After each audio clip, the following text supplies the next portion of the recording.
Welcome to the Common Good Podcast.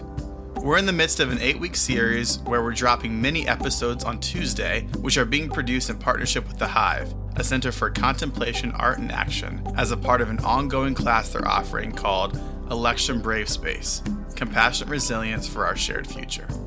The intention of these episodes is to introduce a variety of simple tools and practices to help you navigate this politically tumultuous moment leading up to and through the election. If you're feeling heightened levels of intensity, disparity, conflict, and polarization, then these episodes are for you. For today's episode, Adam Clark leads us. Adam is a theologian, university professor, and a seeker of justice. He is passionate about the connection between contemplation and activism and seeks to raise critical consciousness by going beneath surface meanings, unmasking conventional wisdom, and reimagining the good. Here's Adam. In this political season, many people are so caught up in the rancor, in the division, the turmoil of these 2024 elections, so much so that many people are just reactionary to the candidate that they don't like and feel kind of consumed. And the division is like consumed their own kind of persona and their character. What I find with a lot of people is that many people are very clear about what they don't want and are less clear about the type of world that they're trying to generate. Oftentimes, we are playing defense. We're trying to defend territory, but the defense consumes so much of our energy that we don't have the type of emotional bandwidth to try to create the beautiful and good world that we're trying to live into. So what I want to do is suggest a certain type of practice that might enable us to try not to think about these November elections as the end all or be all, because most of our highest moral choices are not even on the ballot. But I see us as being kind of containers of an alternative possibility that needs to be actualized. So here's one type of contemplative practice that I think can bring us to a more visionary possibility. It's called the Circle of Ancestors practice. Sometimes I call it the cloud of witnesses, depending on our tradition. But what this practice actually does is we start off by imagining our ancestors. And when I talk about ancestors, I'm talking about moral exemplars, not so much your biological heritage. Mentors, historical figures, or individuals who've had an influence on your value system, specifically the values of love, of justice, of compassion, of liberation, of freedom. Take a moment to envision these people. For me, it's people like Howard Thurman, it's Martin Luther King, it's Thomas Merton, it's Dorothy Day. These are prophetic figures that I include in my cloud of witnesses. So take some time to imagine, to recreate the presence in your headspace and feel into that.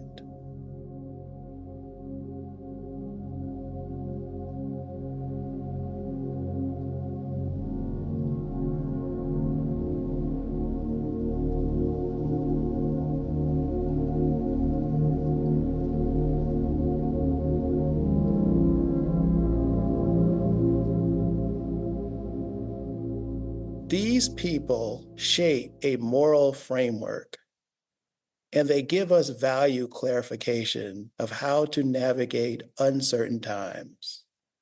When you felt their witnesses, imagine what specific quality does each person have in your cloud of witnesses? What quality do they embody? Is it courage? Is it compassion?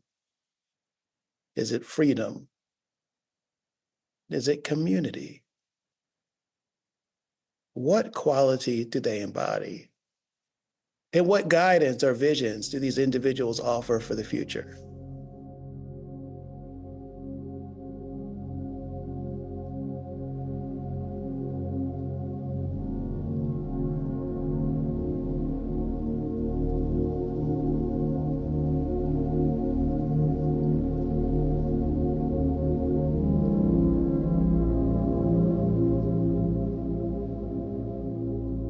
After you've done that, what I would encourage you to do is to take a notebook and write down these qualities. For each person in your cloud of witnesses, write down one specific quality that deeply resonates with them.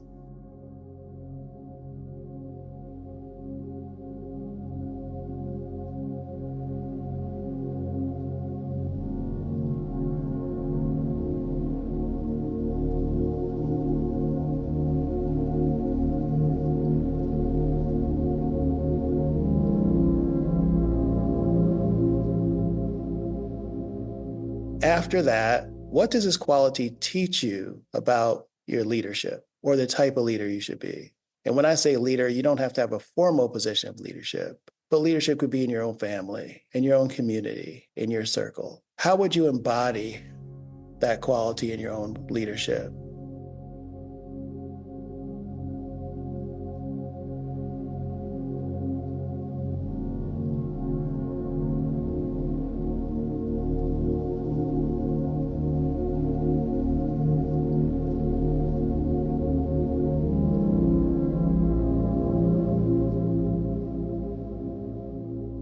After you finish questioning that, what questions arise when you consider this quality, and how does it shape your vision of the future? For example, when I think of Howard Thurman, I think of spiritual depth.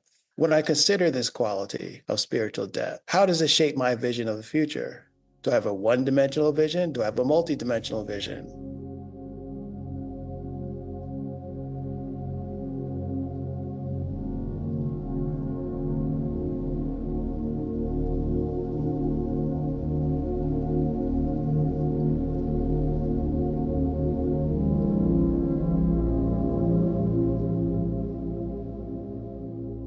After I've considered this and probably wrote them down, my next question would be, how can I cultivate this quality to help bring into a being an emergent future? And this becomes key because many times what we see in front of us are two bad options, and we're forced to choose from the least worst option. What we want to cultivate in the emergent future may be something that's not on the table, but we still want to have a clear vision of that. So we are the carriers of an emergent future. So instead of being stuck in patterns of the past, we want to see ourselves as custodians of an emergent future through this contemplative practice. So what future will we help bring into being when we embody this quality? So for me, when I talk about spiritual depth, what type of future, if we have a very depthful idea of human community, what kind of future will we have?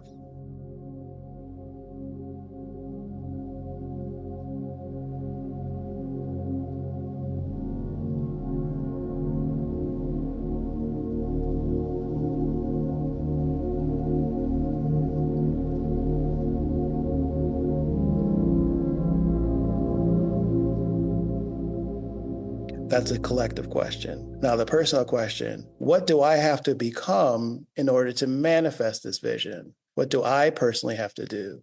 Do I have to cut some things out of my life that block this from coming into being? Or do I have to add to my skill set?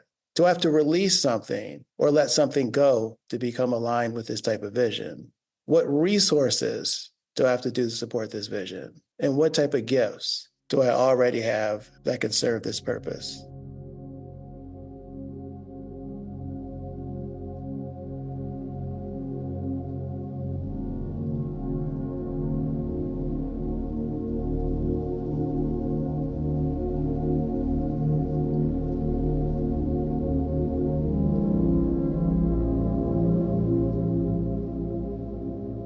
And then the last, most pragmatic question. What are 3 ways I could practice this quality in the next 24 hours? And I say practice, I mean, what can I do in my life that actually leads to spiritual depth in the next 24 hours?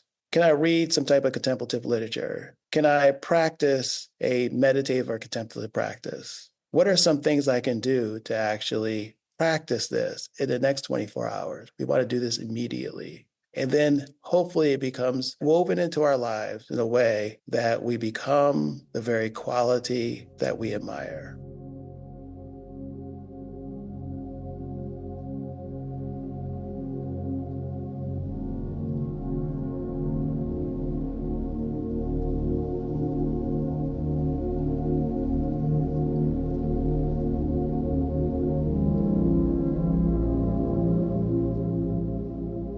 by grounding in this form of practice of embracing our lineage, our cloud of witnesses, we could actually have clear, visionary forms of leadership and bring into being the community that we want and deserve to live in.